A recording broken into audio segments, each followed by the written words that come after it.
Hello, welcome back to JM Football. This is another divisional preview. We finished up the North on both sides. Now we're moving to the South. The AFC South, the Texans, the Colts, the Jaguars, and the Titans. Good for me for memorizing that on the top of my head.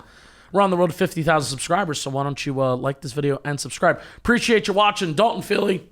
Oh, boy. Nice. Voice is in a tough spot. We had a warehouse weekend. You know the drill.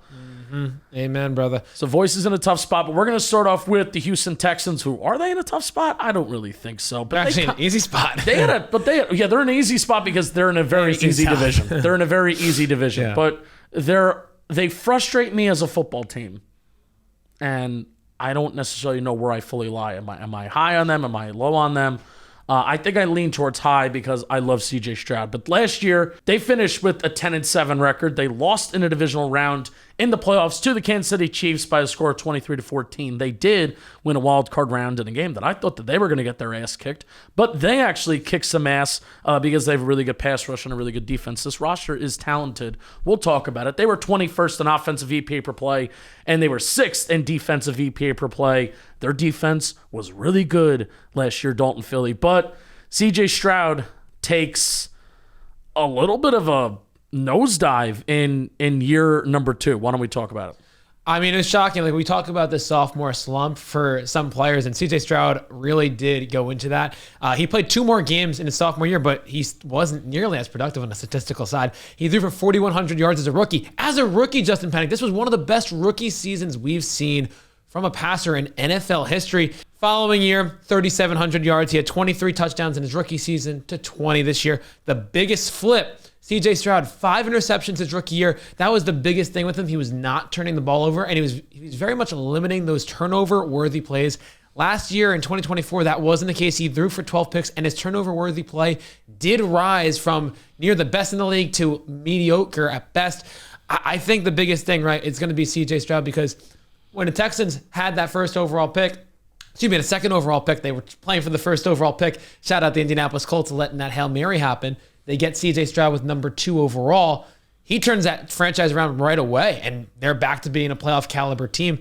Last year, obviously, they're playing in a weak division, but C.J. Stroud had his struggles. And, I mean, we have the Jaguars and Titans that I think should be starting to bounce back. Hopefully, Right. knock on wood, if you're those franchises. So the Texans might have a harder road this year than years past, but C.J. Stroud needs a junior bounce back. This roster is still super talented. The offensive line is a question within itself, which I guess we'll talk about. But wide receivers, I think they're really talented. I love Jaden Higgins. Nico Collins gets paid, rightfully so. Tight ends, I think they have 2 to 3 really solid tight ends, considering that your second and third tight ends are usually, backup players, depth players, whatnot. But Dalton Schultz is really good. I think he got paid too. Cade Stover. Yeah, I love Brevin Jordan. Shout out Miami, the U. And Irv Smith is sneakily on that team, too, as the 4th tight end listed. So there's talent there. And then obviously you get to the defensive side of the ball that is layered with talent at all 3 levels, right? Front 7, front, secondary. So, again, talent, most talented team in the division, plus the division that they're in. This team should easily win the division. You have them winning the division? I have them winning the division, yeah. Spoiler alert, I have them winning the division too. But we talk about C.J. Stroud, I think, from a performance standpoint. Like the production was down, and the sophomore slump is it was a real thing for him, yeah. But I don't know if it was him himself that if his obviously his performance got worse, production got worse. Do you think it was more of a Bobby Slowick issue? Because they fire him after the year, Yes. and he was the offensive coordinator in 2023, where he had such a But I also season. think Slowick is one of the main reasons why he was able to be so good. He was so good on third down. And it was one of the things where, we talked about the Texans coming into this year. And I had questions of, can they repeat the success that they had on third down? Because Bobby Slowick, coming from the 49ers mindset, we're going to run the ball and we don't give a damn if it's efficient or not. Well, with Kyle Shanahan, every single year, he runs the ball a lot and he's pretty damn good at it. Versus last year with the Texans, they ran the ball a lot and they weren't that good at it. And then what did they try and do this past, going into last year? Adding Joe Mixon to the mix, who I don't think is good. And they gave him a shit ton of volume. So running the ball and not really caring if it works or not. Even though they did increase their early down, they did increase their early down their pass frequency last year, which you would think helped, but man, it just didn't. And also, I think they moved away from San Francisco mindset. We're going to work with heavier personnel. They bring in Stephon Diggs, and now you're moving way towards 11 personnel with Tank Dell, Stephon Diggs, Nico Collins. Right. But I'll give you a trivia question. Sure. How many snaps did the three of those guys play together last year? And you can even throw Mixon in this mix too. So I believe the three of them didn't play much together. How many snaps? Snaps, I don't know. I only think they played week 1 and week 2. So I'm going to say, if I'm doing based on snaps, doing math, you probably get about 50 to 70 snaps a game, depending on game script. I will say 118. 66. Oh, much lower. Okay. Nico Collins, Tank Dell, Stephon Diggs got 66 snaps together, and the four of them, if you include Mixon in there, like it's week 1 and 2. So you plan for a whole off season, right? You plan. This is going to be our identity. This is the guys that we're going to lean on. This is how we're going to be successful.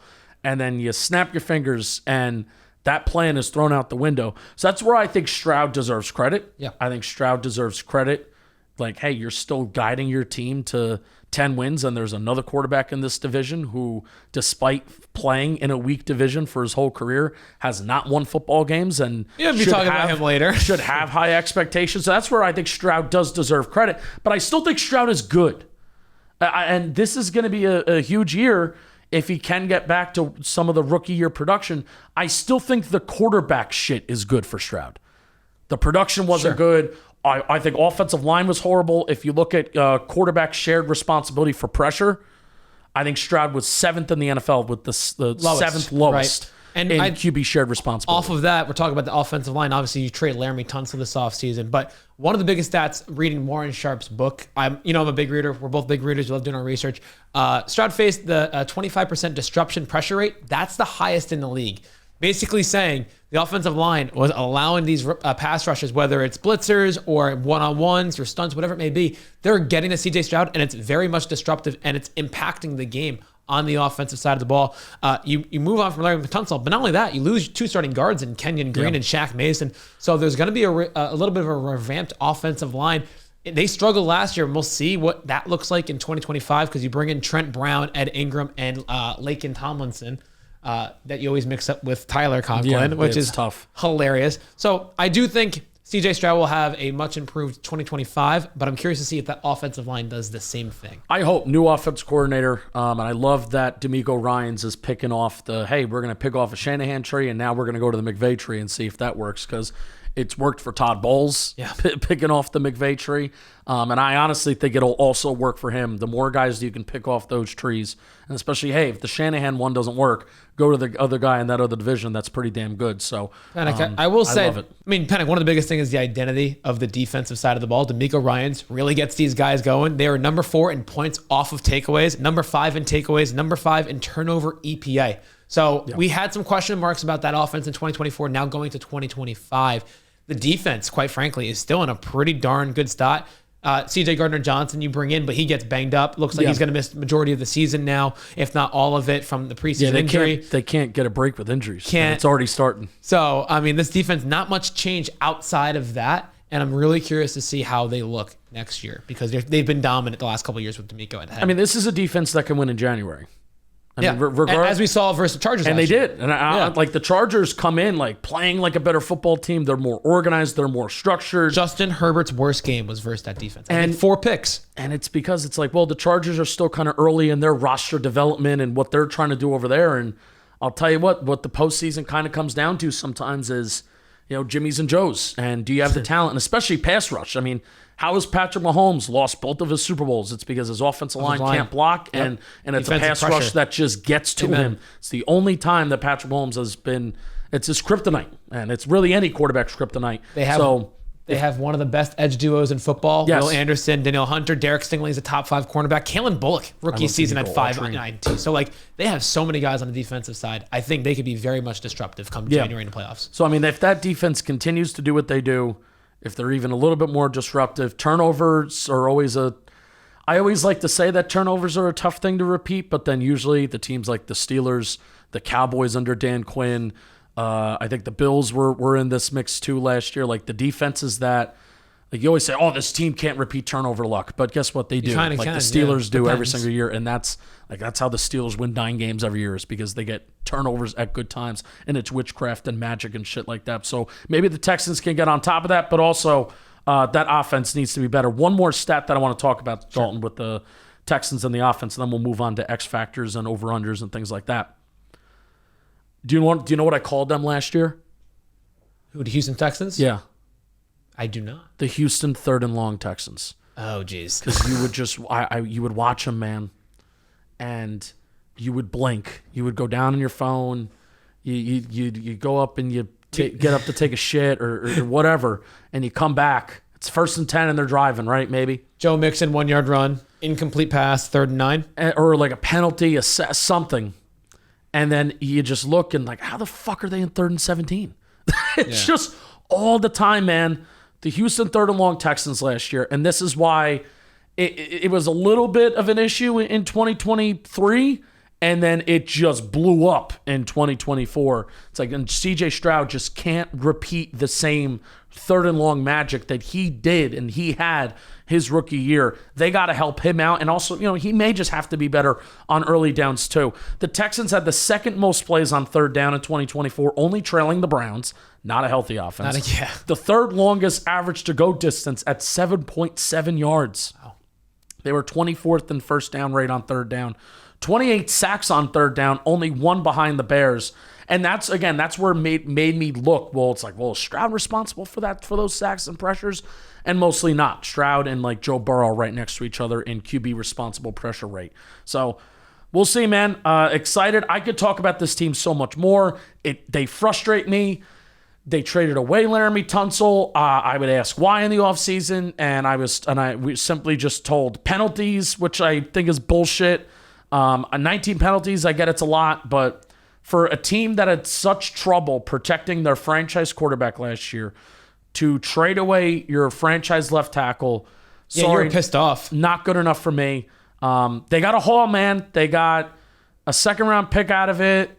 This year, they got like a 3rd-round pick, or I may be getting it wrong, the whole package. They got a haul of a package. They got a couple day 2 picks, plus they got like a 4th-rounder next year, too. They got 2 picks this year, 2 picks next year as well. So, I don't know, man. I think the line's going to be in a tough spot, but still, they're a talented team, and I think C.J. Stroud is going to be able to take them places. Dalton, who's your X factor? X factor is Jaden Higgins. I mean, we talked about this receiver room: Tank Dell, Stephon Diggs, and of course Nico Collins. Stephon Diggs leaves in free agency. Tank Dell injured, very severe injury. There's a rumor that he's going to miss the entire 2025 season, which would stink for Tank Dell, man. I mean, like, he was electric, and then he's now ended both his 1st and 2nd seasons with severe injuries. Now you bring in Jaden Higgins out of Iowa State, 2nd-round pick. Dude, I'm very curious to see how they use him in the offense, because you also signed Christian Kirk. But I'm excited about Jaden Higgins. I think this is a very fun spot for him to go. 6'4", 215 wide receiver. You're relying on the opposite side of Nico Collins, who's proven to be a really good receiver in his own right. I think Jaden Higgins, if we see CJ Stroud bounce back like we both expect him to, I do think Jaden Higgins is going to have a very productive rookie season. And it might not start right away. Like, we might see a little bit more of the Christian Kirk and the 2 wide receiver sets to begin the year. But I think, it takes some time for the rookie receivers to develop. I think Jaden Higgins, especially in the back half of next year, will be a huge X factor for the Texans offense. I love Jaden Higgins, and I love that he went here. Yeah. Because it almost made me feel good in like my pre-draft love for him. Yeah. It's like, oh, well, he's going to the team that also got Nico Collins. And it's like, I could see like a ceiling for Jaden Higgins is Nico Collins. And he's not just a big body guy. He's not just a guy that can catch contested balls. I think he can do that, but he also is a good route runner. I think he gets open. I think he has juice after the catch. I think there's explosivity in there as well. So I'm really, really excited about Jaden Higgins. Excited that he went here. I mean, Nico Collins and Jaden Higgins on opposite sides of each other is going to hopefully be fun for a lot of years to come. Over-unders at 9.5 wins. Easy. We'll just say it on 3. 1, 2, 3, over. I mean, they're winning the division. Like, unless we see a revival from Trevor Lawrence or Cam Ward being the 3rd coming of Jaden Daniels and CJ Stroud to elevate their rosters in year 1, I think it's the Texans' division to lose, plain and simple. The defense is too good. The defense is too good. The pass rush is too good. Even if, like, I honestly hope we're looking at CJ Stroud's year 2 saying that's the worst year of his career. I hope that is the case because if that offense is better, this team could. I think they have the talent to maybe challenge when it comes down to January, February. But I do think that offensive line, why they will not go all the way is because they just don't have the line. And I think they will get. I think that line will eventually get their ass kicked when you face a certain team with a certain amount of talent. So how do you like that? The Colts. Your Indianapolis Colts, Dalton, are Don't next. start singing. This is our Colts. I wasn't going to. Now you reminded me. We bleed blue. Whether we're going to lose, we love them for the shoe. The Colts went 8-9 last year. They missed the playoffs. They were 24th in offensive EPA per play. They were 14th in defensive EPA per play. Dalton, they bring everybody back. They bring back the GM. They bring back Shane Steichen. They do not bring back their defense coordinator. They bring Bradley. in Lou Anarumo, who I think I like that. I do too. I like that. So tell me about your Colts. I'm going to let you kind of run and ride with this. Let's just first start off by saying there are two things you can guarantee in the National Football League. Number one, it's the Colts losing in week one. They haven't done so since 2013 when Andrew Luck was in his second season. 2013, I believe I just started high school. I'm 26 years old. There's a problem there with them not winning week one. A good way to start the season would be actually by winning your first game and not losing, but I digress. It's a good suggestion. Thank you. I try. I come up with those once in a while. And number two, it's they do not beat Jacksonville in Jacksonville. I believe it's this one. I believe it's since 2014 they haven't done it. It's been a cursed place. I just wish the NFL would put the Colts versus Jacksonville in Jacksonville week one just to get that crap out of the way. Two birds, one stone. Right. Exactly. Shout out Peter. But I know what you're really itching to talk about. I'm not. You think I am. I'm not. Ooh, Daniel Jones. Colts quarterback situation. This is my X factor, and I'm just going to get right into it because this is the biggest narrative for the Colts. Who's going to start? Who is going to start week one? And my honest opinion, if Chris Ballard and Shane Steichen are feeling pressured about job security and being fired at the end of the year, they're going to start Daniel Jones week one. Wouldn't their futures be tied to if Anthony Richardson is good or not? I personally would think so. I think they're going to be worried about winning games. Because did you see preseason with Anthony Richardson? And do you know what Daniel Jones has done in his NFL career? He's certainly won a lot of games.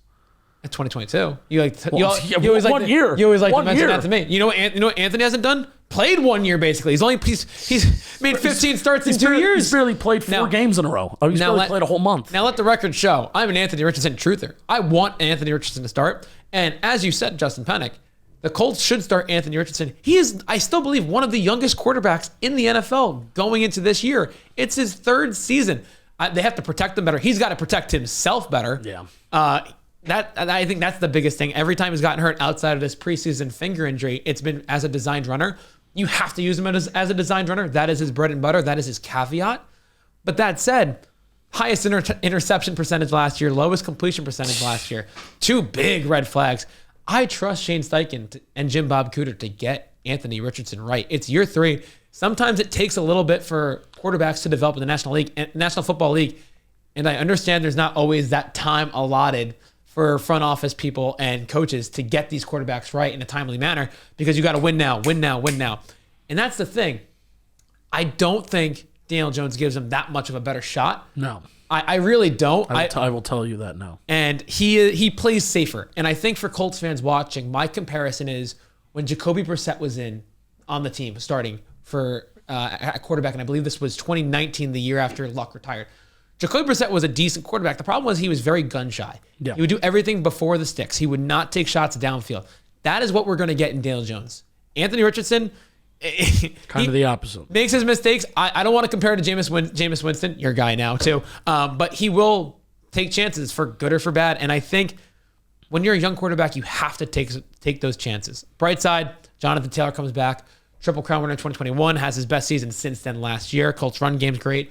Tyler Warren comes in. So I think the offense, there's a lot of things around him. A deep receiver room, maybe not an elite receiver room, but Pittman, Pierce, Adonai Mitchell, Josh Downs, like those are four solid receivers within their own way of usage, whether it's vertical, possession, etc.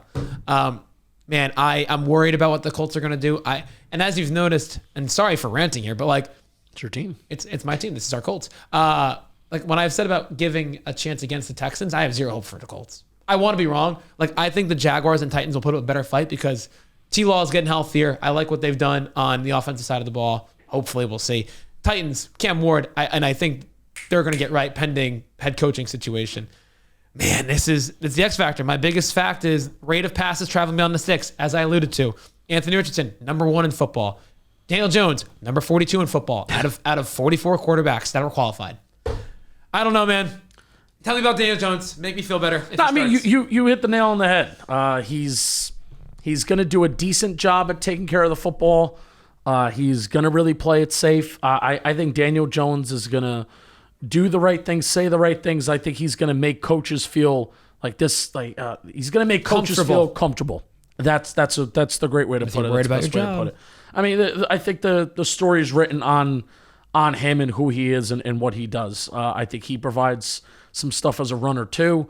Can he get back to scrambling at a better overall efficiency rate like he was doing back in 2022? Because eventually the opponents that the Giants were playing, they just figured it out. They just figured out that he's going to take off and run, and they figured out how to stop it. So if the tendencies will remain the same there, whatever teams have done the last 2 years to stop Daniel Jones from running so effectively and efficiently, that's what teams are going to do. So that's Daniel Jones, man. How fun. Over-under is 7.5. I think we're going to be in sync again. 3, 2, 1, under. I don't believe it. I think 5, 6. And I do think this is the last year for Chris Ballard and Shane Steichen. Well, look, this 7.5. I could see them winning 7 games, and that's the ceiling for me. Like I could see them going 7-10, but there's just not a world where I think they're competitive. And defensively too, like we didn't even talk about bringing in Luan Arumo in terms of like what that could make an impact on the defensive side of the ball. I think it could help, right? They bring in Cam Bynum and Travarius Ward in the secondary. That was one of the youngest secondaries in football. They've ranked 24th or worse in points per game allowed each of the last 3 seasons. And if you have a problem at the quarterback position on the offensive side of the ball, and your defense is bottom 4th quartile, as Jim Irsay likes to say, in allowing points, you're not going to win games. Plain and simple. Yeah, I mean, I don't know if they did enough this offseason. I mean, especially on the offensive side of the ball. They lost 1 or 2 linemen, right? Yeah, they lost Ryan Kelly and Will Freeze to the Vikings. I believe both of them went to them. No, so their interior, like Tanner Bortolini. Oh, is he from Wisconsin? I got to tell you, Tanner Bortolini. Didn't you guys hate Tanner? Side story. Tanner Bortolini had one of the worst Senior Bowl weeks I've ever seen in my entire life. Spark score. We'll see. I mean, he's a Colt, and we know they love their spark. They build up their offensive linemen pretty well. So, but I mean, this is a solid O-line group, especially the tackles are good. Extend Raymond. Yeah. The pass rush is decent. I mean, you love the interior. Kwity Paye is a decent player, but no, like all these guys are decent and good. None of them are gonna put anybody, like none of them are game breakers or game wreckers, right? Maybe Buckner, if he's healthy, is close to that. Right. But that's a stretch. He's getting older. Yeah, I don't know if they've done enough to really improve where they've been at, and where they've been at the last couple of years is around this 7 to 8 win territory. Yep. And I honestly think the quarterback situation has gotten worse. Like, I don't anticipate Anthony Richardson taking a jump. I don't anticipate Daniel Jones leading a team to 8 wins. I just don't. And I think I don't want to say vibes-wise. I almost just said vibes-wise, which is bad, like bad football talk. But I think the time is running out for everybody there. Agreed. And maybe they're going 1 year too long. So did you say your X factor? You said quarterback position. I hate doing it, but this is like I have no idea, Justin, who started week 1. We said under. Under. Yeah. Got it. All right, let's move on to the Jacksonville Jaguars, which, believe it or not, they went 4-13. They didn't finish in last place in their division. Kind of crazy. 4-13, they did miss the playoffs. They fired their head coach last year, and it also took them a second to fire their GM this offseason. We're like, we're going to keep him. And then they got so much crazy backlash. Process. So much backlash. They're like, we got to fire him. So they were 19th in offensive EPA per play last year. A little surprising, but their defense was awful. 31st in defensive EPA per play. They were the worst pass defense in the NFL last year. Dalton Philly talked to me about these Jacksonville Jaguars. They hire head coach Liam Cohen, and I'm excited about that. I'm also very excited about it. I think one of the things, first looking at the record of the Jacksonville Jaguars, it's really funny breakdown. They go 4-13. They go 3-3 in the division. So they go 1-10 outside of division play. That means they're competitive versus the team. The AFC South is an absolute shit show, and it's hilarious. Like, I believe they beat I don't think they beat Houston. I think it's the only team they did not beat in the division. But looking at them, I'm super excited. Liam Cohen is coming in. We saw what he's done with Baker Mayfield in Tampa Bay last year, where he threw for 4,500 yards and 40-plus touchdowns. Like, that's amazing. Trevor Lawrence needs that step up. You alluded to Trevor Lawrence in terms of comparing him to C.J. Stroud. Since Week 12 of 2023, Trevor Lawrence is 2-13 as a starter in his last 15 games. Yeah. And some of that's not on him. Some of that he's been banged up, sure. But Trevor Lawrence was one of the most highly touted quarterbacks ever in the generational in NFL draft history. And quite frankly, he has not lived up to those expectations. His best moment was that comeback win versus the Chargers a couple years ago in the wild card game.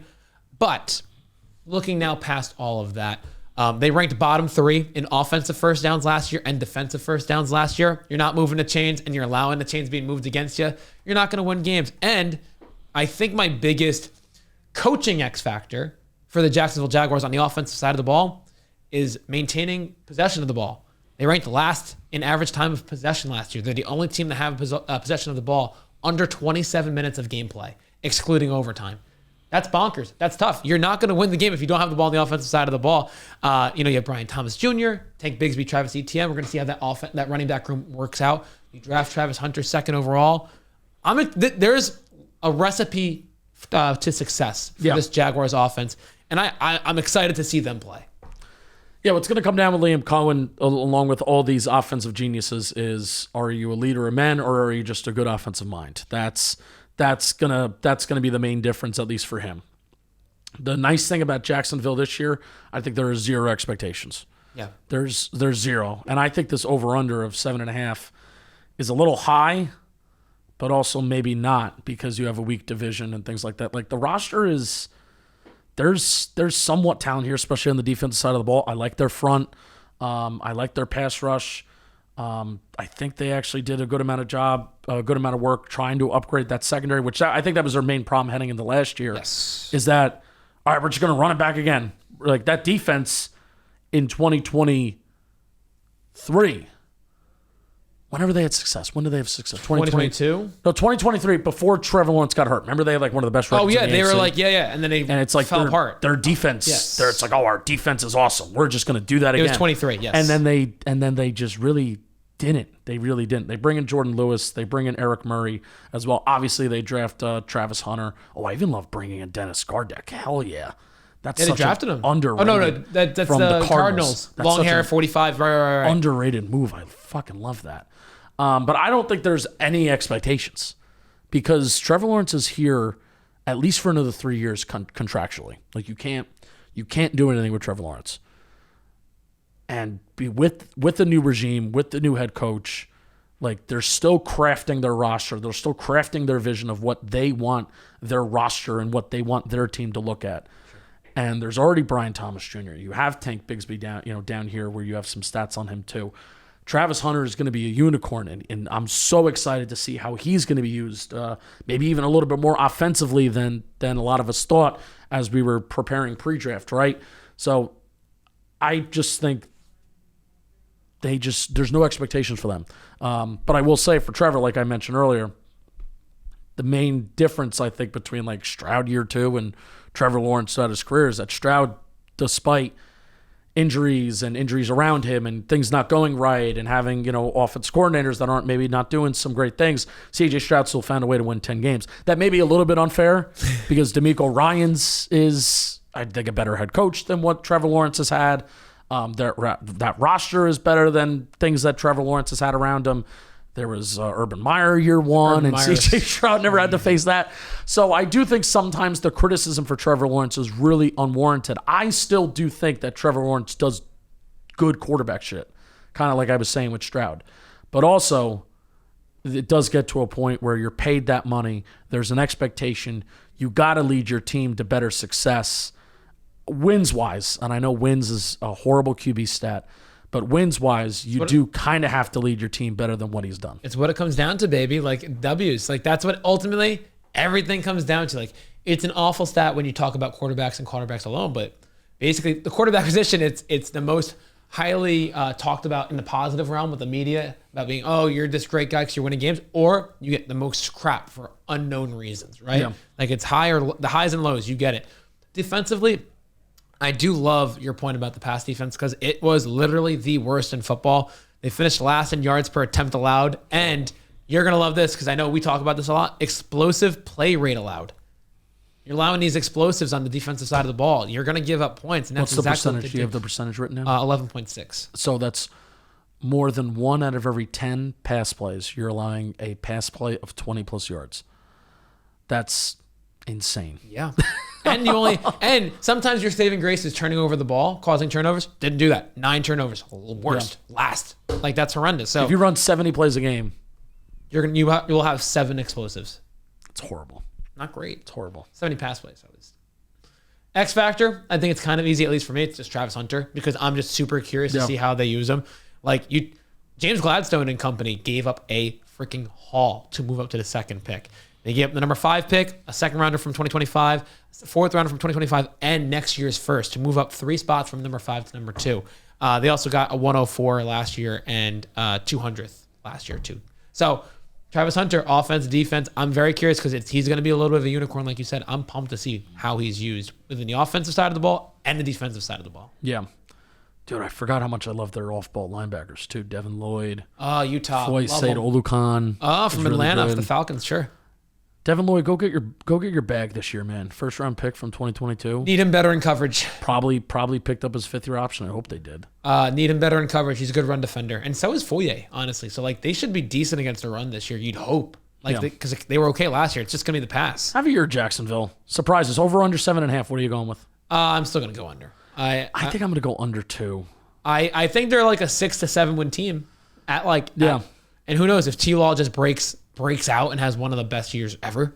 Like, sure, they can sneak their ways to 9 to 10 wins, but I just don't trust them yet. Year 1 of Liam Cohen, year 1 of James Gladstone as general manager. I think it might take more than 1 year for them to right this ship. Though I'm excited. I think it's a big step up in 2025. All right, moving on to the Tennessee Titans, and man, I'm excited about this Titans team. I get excited about this Titans team, but then I just look at the roster and I'm like, damn, there's still work to do, but I think they're really heading in the right direction. They went 3-14 last year. They missed the playoffs. They were 30th in offensive EPA per play. They were 25th in defensive EPA per play. But throw all that out the window. Throw it out. Throw it all out. Throw it out. Because they got Cam Ward, man, and I'm excited about Cam Ward. I think Cam Ward is a creator, and I mean that in 2 different ways. And Nate Tice and I. He came on Talking Giants, Giants podcast I do, to kick off draft month in April. And we really broke this down. He called Cam Ward a creator. I called him a bipolar creator because sometimes I love that. Because sometimes he could just make the plays that make you go, wow, yeah, this guy's got the magic. But then there's also plays that make you go, what the fuck are you doing? You're Jameis Winston and Drew Lock. That was like... I originally, when I first started watching Cam Ward, and I fell in love with him more as time went on. Did you, real quick sidebar, did you watch him from Washington State too, or just Miami? Just Miami. Okay. Just Miami. Because that Washington State film is interesting too. And I'm like, you're like 15% Lamar, but you're also like 40% Jameis Winston and like a little bit of Drew Lock sprinkled in there, since Drew Lock kind of plays like that a little bit too, where it's like all or nothing. But what Cam Ward does really well, outside of just, we know that he can improvise.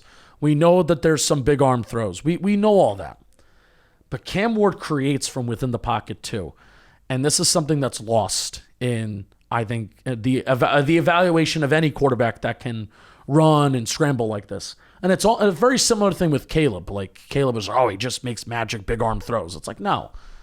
And certainly Cam Ward doesn't have the same traits as Caleb did. Caleb is more God-gifted talent.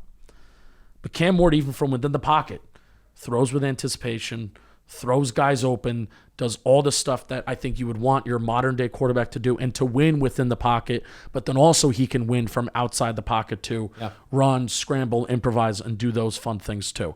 So that's what Cam Ward can do. And I love that Cam Ward is going into a situation where you have people coming from Cincinnati Bengals and head coach Zach Taylor, who kind of helped out Joe Burrow in that process.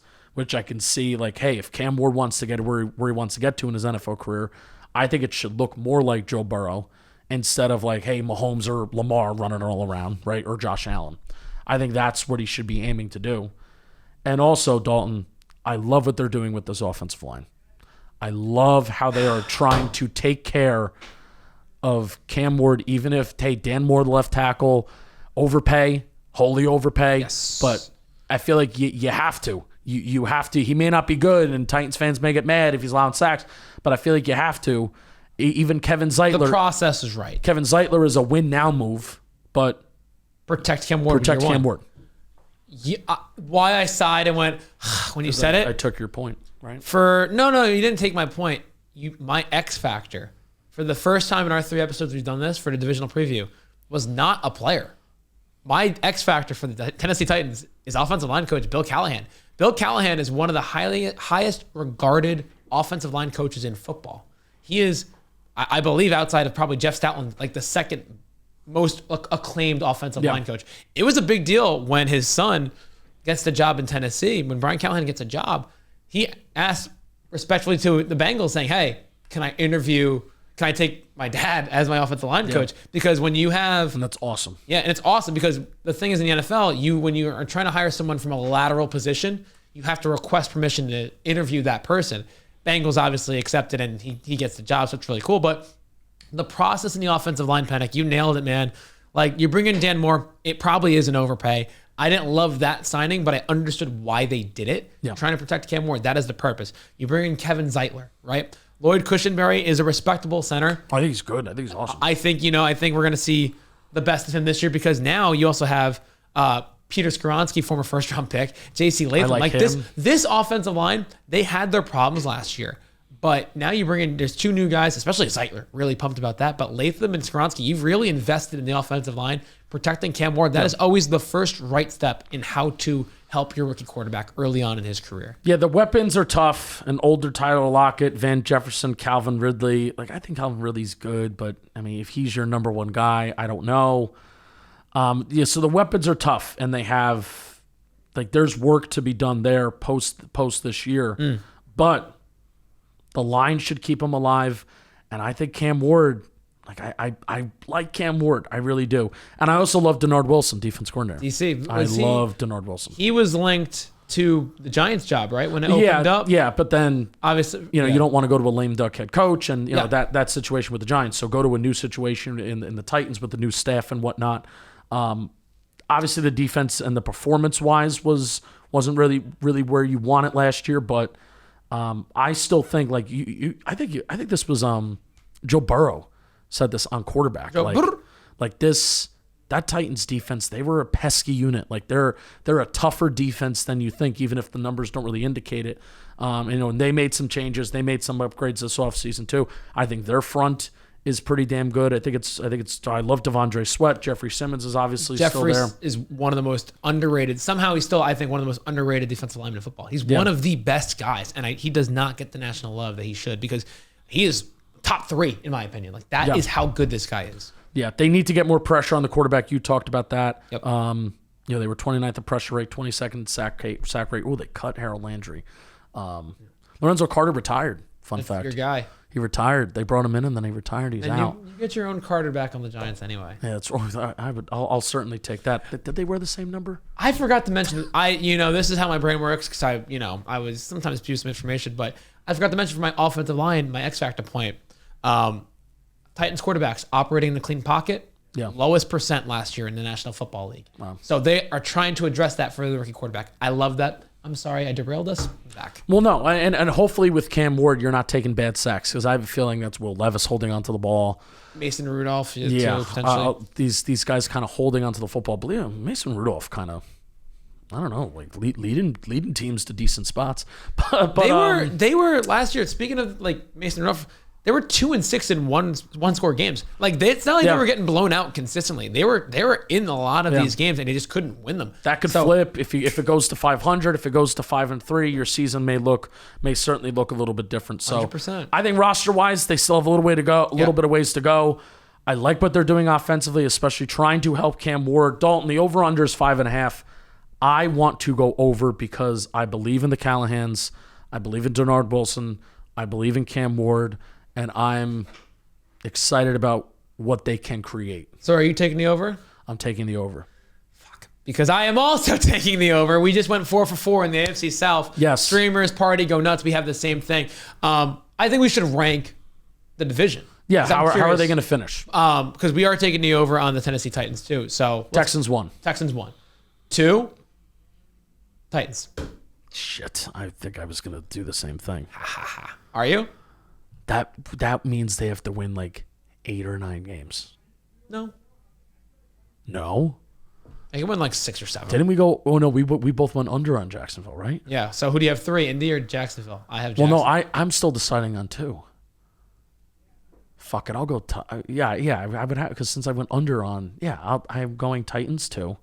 I'm going Jacksonville 3. I'm going Jags 3 and Colts 4. We have the same division. Yeah. Houston, Tennessee, Jacksonville, Indianapolis. I'm smiling through the pain.